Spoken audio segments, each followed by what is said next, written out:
Melchizedek is one of the most enigmatic figures in religious history. His brief appearances in the Bible leaving scholars, theologians, and historians puzzled for millennia. Mentioned only a few times in Scripture, Melchizedek's significance far exceeds his limited narrative presence.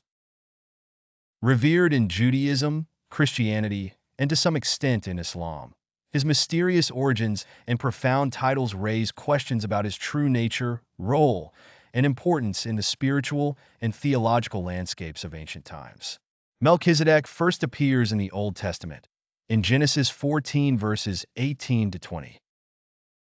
He is described as the king of Salem and a priest of God Most High, El Elyon.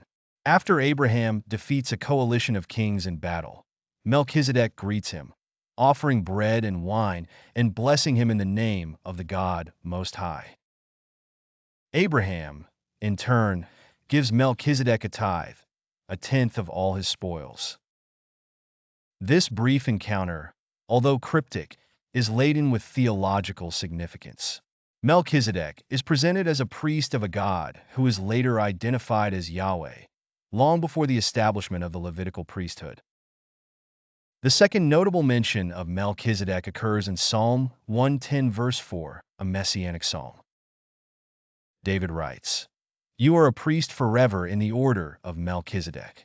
This verse ties Melchizedek to the eternal priesthood, suggesting that his role is not merely historical, but extends into a messianic future. In the New Testament, Melchizedek takes on even greater importance in the Epistle to the Hebrews, Hebrews 5-7. The author uses him to draw parallels with Jesus Christ. Here, Melchizedek is depicted as a figure without beginning or end, without father or mother, without genealogy, Hebrews 7 verse 3, emphasizing his eternal nature and superiority to the Levitical priests. Jesus is described as a priest in the order of Melchizedek, a priesthood that surpasses the traditional Jewish priesthood and establishes Christ as the ultimate mediator between God and humanity. The title Melchizedek is often translated as King of Righteousness, and his kingdom, Salem, is associated with peace, as Salem is linguistically related to shalom, meaning peace. Some scholars believe that Salem refers to the ancient city of Jerusalem, suggesting that Melchizedek was an early ruler of the city that would later become central to Jewish, Christian, and Islamic faiths.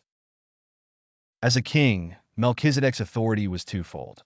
He was both a political ruler and a spiritual leader, blending the roles of king and priest, which was highly unusual in ancient cultures where these roles were typically separated.